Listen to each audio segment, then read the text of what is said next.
हम उस वक्त तस्लीम करेंगे इजराइल को जब तक फ़लस्तीनियों को हक़ नहीं मिलता। बड़े मज़े की बात है, इसकी टाइमिंग देखिए ज़रा।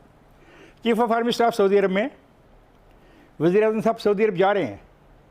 सऊदी अरब की ख्वाहिश है किसी तौर पे इजराइल को तस्लीम करने की, उस ख्वाहिश को उन्होंने छुपा के नहीं कहा, सब पब्लिकली सब दुनिया जानती है। और उस मौके पे शीरीन मज़ारी का ये बयान, क्या शीरीन मज़ारी को पता था कि कुछ दबाव ऐसा है जो उनके प्राइम मिनिस्टर पे भी है? क्या प्राइम मिनिस्टर उसी दबाव के तहत वहाँ जा रहे हैं? मैं इस पर कुछ कमेंट नहीं कर सकता, मैं तो शीरीन मज़ारी के बयान के हवाले से बात कर रहा हूँ। ठीक है, अच्छी बात है अगर डट गया पाकिस्तान एक और मसले पे, बड़ी खुशी की बात है। लेकिन ये अजीब बात नहीं है कि chief of the army staff और द प्राइम मिनिस्टर एक ही वक्त में वहाँ पे हों। अभी प्राइम मिनिस्टर के एक मुशीर ने कहा कि हम तो वहाँ पे जा रहे हैं पैसे लेने के लिए, वो दरख्तों का जो हमारा प्रोजेक्ट है उसके लिए हम पैसे लेंगे। ये बुखारी साहब ये दरख्तों के प्रोजेक्ट के लिए पैसे लेने के? बहुत शुक्रिया आपका। खान साहब, गुजारिश ये है, आपने सबसे जो बारीक वारदात फरमाई है ना, और जो मैं समझता हूँ आज का मेन टॉपिक होना चाहिए, वो ये है कि इमरान खान के दौरे से पहले chief of army staff already वहाँ मौजूद हैं।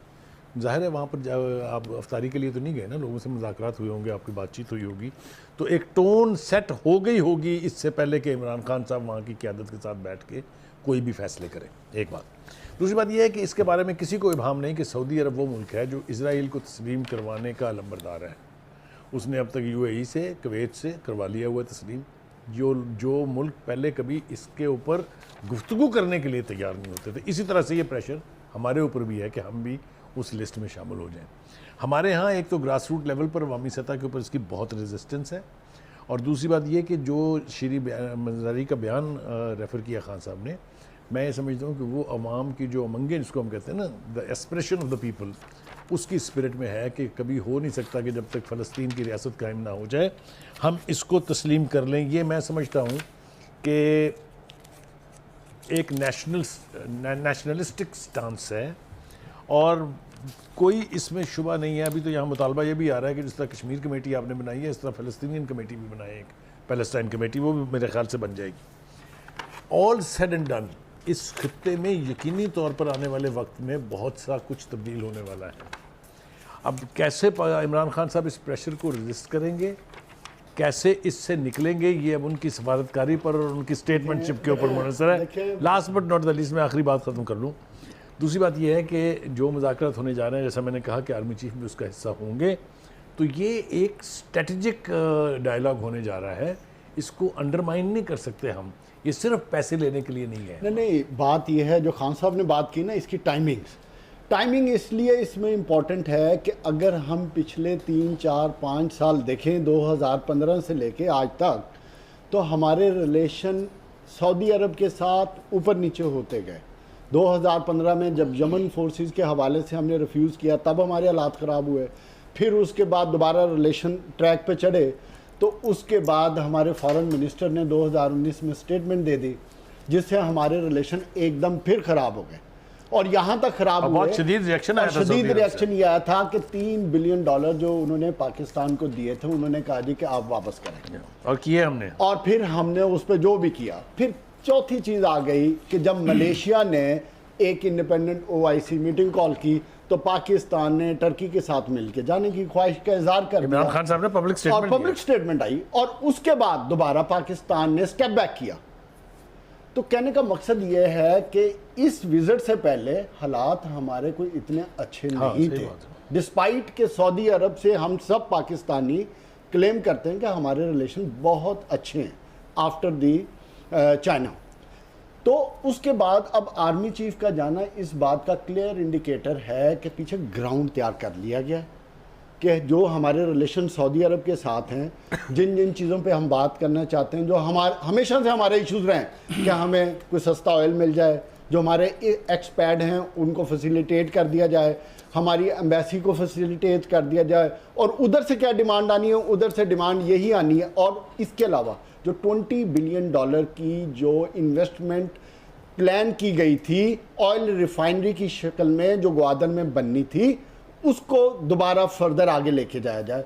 और उसी के लिए सिर्फ आखिरी बात मैं करना चाहूँगा, जहाँ से हमें ट्विस्ट किया जा सकता है या जब हमें कहा जाता है, जो आपने बात की कि शीरीन मज़ारी से वो स्टेटमेंट दिलवा दी गई, तो मेरा ख्याल है कि नेगोशिएशन होंगी, बात होगी, देखें रिलेशन अच्छे चल पड़े। ताल्लुकात आपने खुद कहा कि आपने भारत पे पोजीशन ली कश्मीर के मसले पे, तो कश्मीर में सऊदी अरब आपके साथ नहीं खड़ा हुआ, आपने बयान दिया और वो नाराज़ हो गए। लेकिन अभी जो सूरत हाल है कि ईरान, जो बाइडन ने कहा है अमेरिकी सदर ने कि यमन में सऊदी अरब को कहा है कि जंग बंद करो, जिस दबाव में आकर सऊदी अरब को हमारी सिक्योरिटी की भी ज़रूरत पड़ी है और ईरान के साथ अच्छे ताल्लुकात का उन्होंने स्टेटमेंट भी दिया इस पूरे एटमॉस्फेयर के अंदर। और हम पहले से मजबूर बेकस बैठे हुए हैं कि हमारे पास तो इकनॉमिक हालत ऐसी है कि हमें उनसे तेल के डेफर पेमेंट पे तेल चाहिए और उन्होंने जो पैसे वापस लिए हैं अगर वो भी मिल जाए तो उसकी भी ज़रूरत है। हम एक क्राइसिस में हैं, इकनॉमिक क्राइसिस में है, और इस इकनॉमिक क्राइसिस में